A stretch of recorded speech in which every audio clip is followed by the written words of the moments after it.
En consecuencia y en cumplimiento del resolutivo sexto del acuerdo aprobado para normar esta comparecencia, procederemos a la intervención inicial del señor licenciado Marcelo Ebrard Casaubon, secretario de Relaciones Exteriores, hasta por 20 minutos. Señor secretario, tiene usted el uso de la palabra.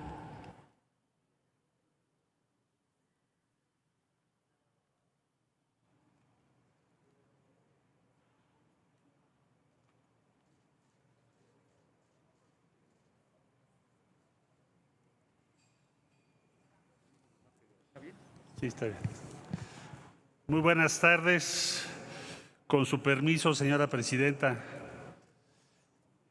y integrantes de la mesa directiva, conforme a lo dispuesto por la ley, comparezco ante ustedes para informarles de lo que hemos realizado en materia de política exterior. Y si ustedes me permiten, sintetizaría de la siguiente manera. Yo acabo de estar en la Asamblea General de las Naciones Unidas y en la sesión del Consejo de Seguridad de las Naciones Unidas. Y puedo decirles que el nivel de respeto y atención que tiene México hoy en el exterior es de los más altos que hemos tenido en nuestra historia. Y me enorgullece decírselos y compartírselos porque es la tarea común que ha emprendido la Cancillería, el Servicio Exterior Mexicano, las embajadas, los consulados. Es lo que hemos construido, porque el respeto, la voz de México se escucha porque tenemos autoridad política y moral, si no, no se escucharía.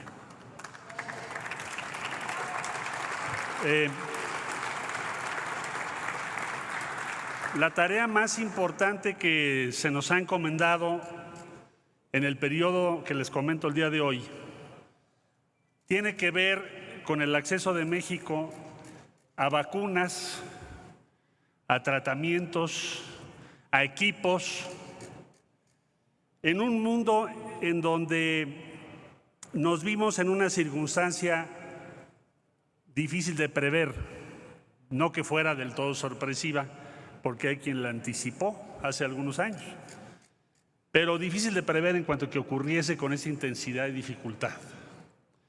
Entonces nos enfrentamos a una pandemia en un escenario en el que los productores de vacunas para hacer frente a esa pandemia son muy pocos y que, como es o era de esperarse, cada país le dio prioridad a sus propias necesidades antes de compartirlo con otras naciones.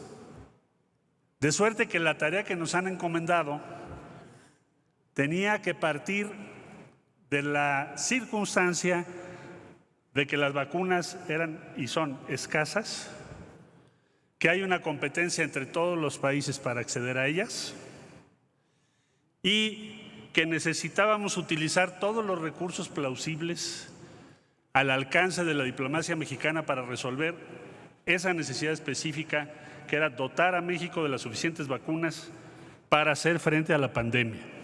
Esa fue la principal tarea de la Cancillería en este periodo. Puedo informarles que se hicieron muchas cosas. Para quien tenga el interés de ver el detalle de todo lo que les refiero y qué lecciones tiene para México, presentamos hace poco un texto que tiene como propósito que no se olviden las lecciones que hemos aprendido y que no perdamos de vista que todavía no termina esta pandemia y que además puede haber otras peores aún que la que estamos viviendo. Y hemos titulado este informe La Estrategia Internacional de México en la pandemia del COVID-19, que ahora voy a entregar a la presidenta de la mesa directiva y poner a su disposición. Solo refiero a algunas acciones. México fue promotor principalísimo de la iniciativa multilateral que llevó a la creación de COVAX. México propuso resolución después de que el presidente Andrés Manuel López Obrador planteara el problema del acceso a las vacunas en marzo del 2020, en el G20, cuando todavía no era tema. Alguien dijo, pues si todavía no hay vacunas, no puede haberlas en un año. Sin embargo, el presidente de México les dijo en aquella reunión al G20, es esencial garantizar el acceso universal a las vacunas, a los medicamentos, a los tratamientos. Y de ahí México presentó una resolución sobre ello, que es la resolución presentada por México con mayor votación en la historia en las Naciones Unidas, que lleva a un mandato al secretario general para crear instrumentos multilaterales que permitan asegurar el acceso universal a las vacunas. Bueno, participamos también y presentamos proyectos de México en la CEPI, que tiene su sede en Oslo y que, como ustedes saben, cuenta con recursos cuantiosos de la Fundación Gates y otras instituciones. México presentó 4 proyectos. Uno de esos proyectos es el que se ha denominado vacuna Patria, que por lo que sabemos ya terminó su fase 1 o está por concluir su fase 1 de ensayo clínico. También México estableció contacto con todos los posibles proveedores de vacunas y también se hizo una gestión diplomática con los países que tenemos buenas relaciones y que sabíamos que podían producir o ya estaban por producir vacunas. Destaco que México hoy es uno de los países con el mayor número de vacunas en el mundo, autorizadas. Tenemos 9, provenientes de muy diversas nacionalidades.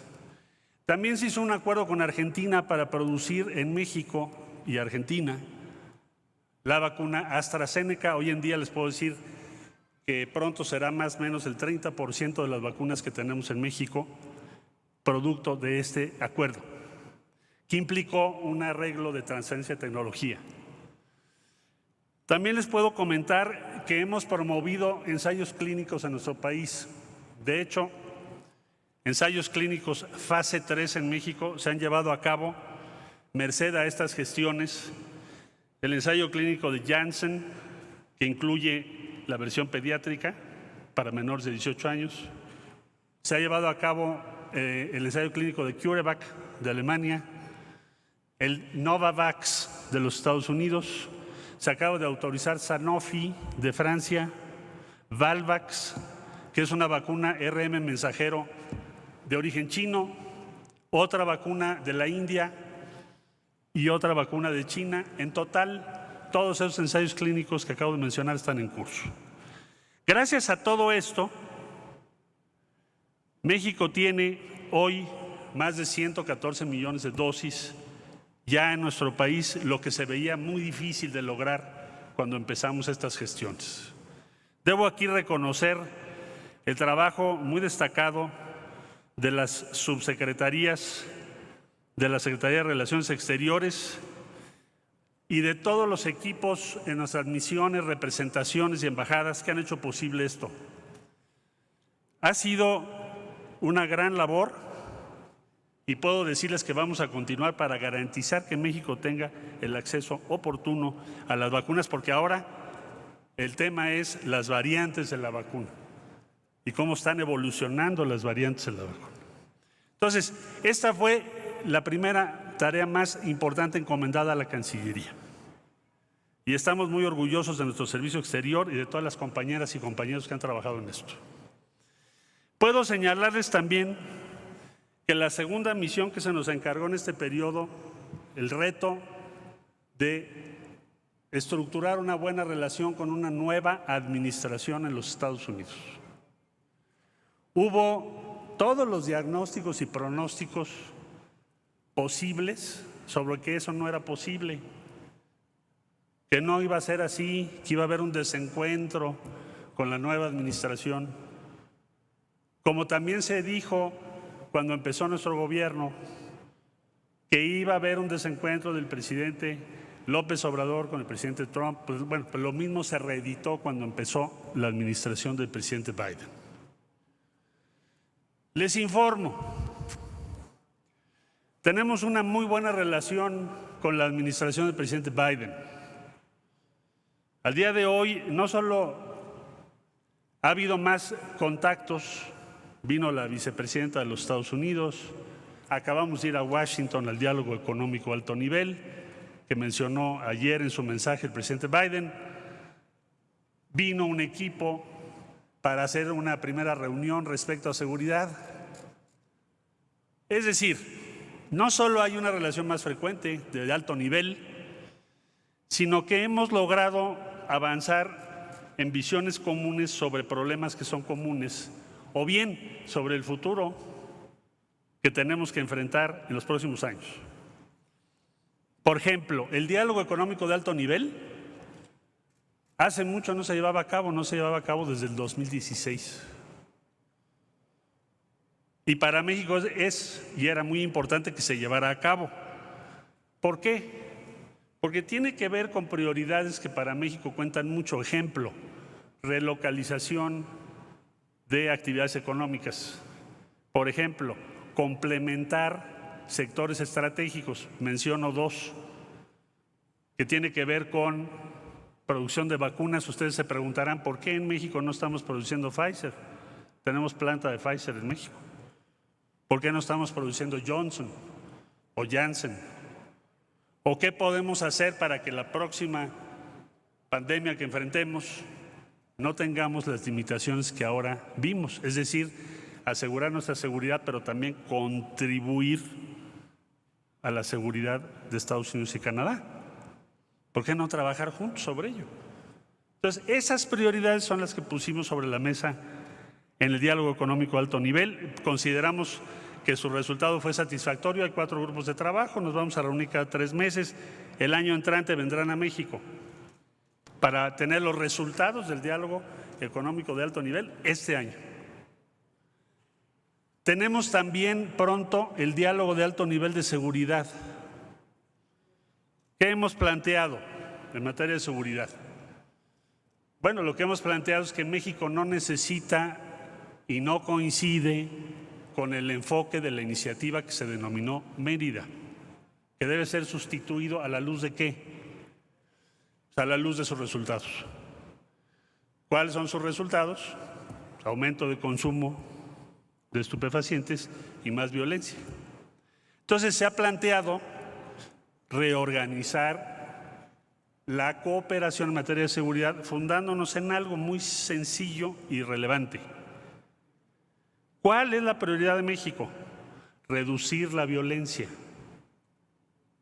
Nuestra prioridad es esa, reducir los homicidios, reducir la violencia. Y para eso necesitamos en primer lugar que la cooperación con Estados Unidos se funde y tome como punto decisivo esa prioridad, porque no era así. Segundo, que se haga un esfuerzo entre ambos países para reducir, analizar, trabajar en torno al aumento en el consumo. ¿Por qué está aumentando el consumo de estupefacientes? ¿Qué podemos hacer? Tercero, que no la pobreza, las desigualdades, la falta de oportunidades aceleran la violencia, provocan conflictos, sí. Entonces, ¿por qué no lo trabajamos?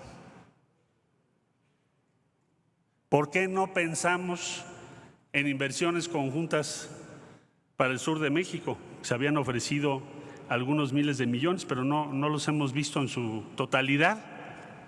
Podría ser mucho mejor, mucho mayor. Y sobre todo, el tema de armas, que llevamos todo el siglo, insistiendo en el tema de la importancia de reducir el tráfico de armas, modificar también las líneas de producción. Les digo por qué. Vamos a tener nuestra reunión de seguridad el 8 de octubre, vamos a tener la visita del secretario de Estado y otros altos funcionarios. Vamos a tener un buen diálogo y México acaba de plantear el día 4 de agosto, casi 2 años después de la tragedia del Paso, 2 años y un día de aquella tragedia que todos lamentamos y vivimos, aquí la comentamos en su oportunidad, que llevó al asesinato de 26 personas solo porque hablaban español en un Walmart. México presentó una demanda contra los principales productores de armas de Estados Unidos. Y es la primera demanda que tenga yo conocimiento que se admite por la Corte, siendo de un gobierno versus la industria. ¿Qué es lo que planteamos ahí? El fabricante dirá, bueno, pues si no es mi culpa, ¿qué uso le des al arma? Pero perdón, nosotros estamos argumentando la negligencia de la industria de armamentos, de armas, negligencia en sus prácticas de venta. Llega una persona, compra 20 Barretts, nadie le dice nada. Llega una empresa y produce un arma corta dirigida al mercado afín a la delincuencia organizada. Incluso tienen simuladores de marfil en la cacha o tienen inscripciones parecidas a armas que utiliza el narcotráfico. ¿Qué es eso? Nosotros decimos, pues esto está en violación a las disposiciones vigentes en los Estados Unidos. Por eso se emprendió esa demanda. No es una demanda contra el gobierno de Estados Unidos, es contra la industria que produce las armas. Entonces, esas son las prioridades que van a ver ustedes ahora reflejadas en ese diálogo de alto nivel sobre seguridad. También estamos trabajando de manera conjunta sobre otro gran tema, el incremento y las razones del flujo migratorio entre el sur y el norte. Explico un poco a qué me refiero. Nosotros le hemos dicho a Estados Unidos, hay un flujo que no va a dejar de existir, pero que hoy por las disposiciones vigentes legales se obliga a las personas a migrar, sobre todo cuando es migración económica, fuera de la norma, de manera irregular. Y lo que les hemos propuesto es que podamos pasar a otro modelo. Estamos empezando a trabajar en eso con Estados Unidos. Ese es un punto. Y el otro punto es la inversión en Honduras, Guatemala, El Salvador y otros países. Porque el impacto de la pandemia ha sido gigante en esas economías. Inmenso. Todos los sectores servicios, México también nos ha pegado mucho. Todo lo que está vinculado al turismo, a los servicios, pues hay un golpe muy serio. Entonces, ¿qué le hemos propuesto a Estados Unidos? Pues un paquete de acción inmediata. ¿Qué está haciendo México? Pues México ahorita yo les puedo informar, en El Salvador y Honduras, nosotros, la Agencia Mexicana de Cooperación y Desarrollo, tiene los programas Sembrando Vida y Jóvenes Construyendo el Futuro con más de 20,000 participantes a esta fecha. Y hemos aprendido mucho, hemos avanzado mucho. O sea, México lo está haciendo con los recursos que puede. Por eso le decimos a Estados Unidos, tú podrías hacer mucho más en el corto plazo. Y hemos estado insistiendo en ello y espero que pronto tengamos resultados. En síntesis, con Estados Unidos hemos encontrado una buena relación basada en el respeto mutuo. Hay quien supone que la única relación plausible con Estados Unidos es la subordinación. Es el implícito. ¿Por qué México organizó una cumbre de América Latina y el Caribe? Pues México es parte de América Latina y el Caribe y hemos sido parte de la comunidad de estados latinoamericanos y caribeños desde que se fundó. Nunca ha faltado México a esa cumbre. ¿Por qué la organizamos ahora? Porque nosotros tenemos la presidencia pro tempore, es la responsabilidad de México que se haga esa cumbre, que suceda. Habría que suponer entonces que cualquier presencia de México en América Latina es necesaria y esencialmente antagónica con una buena relación con Estados Unidos. No. Revisen la política exterior de México. Nosotros tenemos que tener una buena relación con Estados Unidos, y la tenemos. Pero México también es parte de América Latina y el Caribe. Y tiene que ver porque las instancias de América Latina y el Caribe funcionen. Y claro que estamos hospedando el diálogo para encontrar una solución a Venezuela. Claro. Y qué bueno que lo está haciendo México. Lo dijimos desde el principio. Recuerden ustedes enero del 19. Decíamos, no van a funcionar las decisiones de intervención, hay que buscar un diálogo entre las partes. Y por supuesto que México ha facilitado ese diálogo y lo va a seguir haciendo. Entonces, claro, no son opcionales, son compatibles e indispensables. Pensar el futuro de México sin una buena relación con Estados Unidos es un despropósito. Pensar que México no está en América Latina y el Caribe, un error estratégico, diría yo, histórico. Sería impensable. Nadie lo ha propuesto, siquiera. De tan obvio que es que sería un error grave. Entonces, México está en América Latina y el Caribe, claro que está. ¿Qué logramos ahora en la comunidad? Es un plan común para aumentar nuestra posibilidad de hacer frente a una pandemia como la que estamos viviendo. Un catálogo de los ensayos clínicos y las vacunas que América Latina y el Caribe está desarrollando, que no estaban comunicados entre sí. Hoy están comunicados Cuba, Argentina, Brasil, Chile, México y otros países. ¿Por qué? Alguien diría, bueno, ¿y por qué se creó un fondo de desastres? Porque estamos viendo los efectos del cambio climático y los 100,000 millones de dólares que prometieron los países desarrollados no los hemos visto ni por asomo. Ya no digo México, ningún país de América Latina y Caribe. Y ahora que sea la COP26, pues llevaremos una postura común de América Latina y Caribe. ¿Cuál es la postura común? Bueno, tengamos metas más ambiciosas, pero señoras, señores, cumplan sus obligaciones y compromisos que acaban en puras solo declaraciones. Se estima que se van a requerir trillones de dólares y necesitamos que el esfuerzo sea proporcional y justo. ¿Quién genera más emisiones? Que ponga más dinero.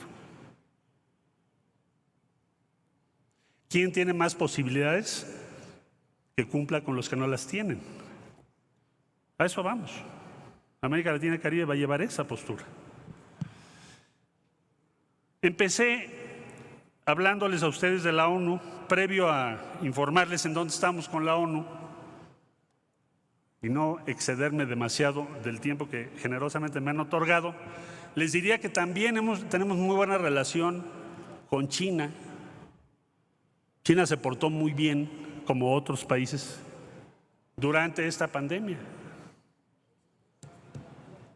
Hicimos un puente aéreo, 250 vuelos llegaron a México. Nos comisionaron una empresa para eso, para apoyar a nuestro país. ¿Quién encabezó toda la estrategia? Pues el presidente López Obrador habló con el presidente de China, igual que lo hizo con el expresidente Trump para ventiladores, o el presidente Biden para vacunas ahora, o Vladimir Putin para las vacunas Sputnik, o muchos otros dirigentes con los que ha estado en contacto. Bueno, tenemos buena relación con China. Ayer recibimos al ministro de Relaciones Exteriores de la India, otro país con el que hemos estrechado relaciones. México pronto, pues ya a partir de hace unos días adelante, estaremos en la exposición de Dubái, en la región del Golfo, prácticamente sin recursos del gobierno federal. Pero ahí vamos a estar con el apoyo de estados, del sector privado. ¿Por qué lo menciono? Porque ahí va a coincidir toda la región y es una región con la que también tenemos mucho interés en estar cerca, porque le interesa a México. Tiene los fondos soberanos de inversión más grandes del mundo. Es una región importantísima. Ahí vamos a estar. Con África estamos promoviendo el primer encuentro con la Unión Africana. con Australia, Corea del Sur, Japón, todos los miembros del TPP. Estamos trabajando en conjunto.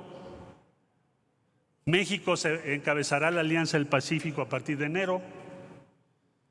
Está por ingresar a Ecuador, negociaciones con México. Singapur acaba de ser admitido como un miembro asociado. Se inician negociaciones, pláticas con Corea del Sur. ¿Dónde estamos entonces? Tenemos muy buenas relaciones con la Unión Europea.